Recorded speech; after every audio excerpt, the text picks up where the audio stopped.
வந்து வெவ்வேறு இடத்துல வந்து இந்த பெட்ரிஃபைடு பார்க் போல இருக்கிற ஒரு மரங்கள் கல்லாக மாறுகின்ற ஒரு காட்சியை நம்ம பார்க்க முடியும்.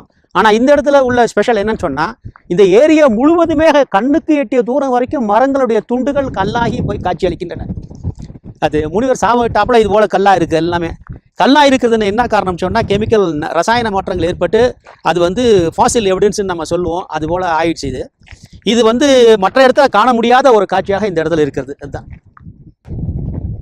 இப்போ இந்த மரத்துண்டானது ஃபுல்லாக பாறையாக மாறி இருக்கு பாருங்க, கல்லாக மாறி இருக்கு. இது நீங்கள் பார்த்தாலே தெரியும். இந்த மரத்தோடைய இந்த ஃபுல் ஸ்ட்ரக்சரும், இந்த ரிங்ஸ் சொல்லுவாங்க இல்லையா, இது எல்லாமே இப்போ பார்த்தீங்கன்னா கல்லாக மாறிடுச்சு. என்னென்ன கலரில் இருக்குது பாருங்கள், yellow colour, red colour, white colour, orange கலர்னு எல்லா கலர்லேயும் இந்த பாறையானது இருக்குது.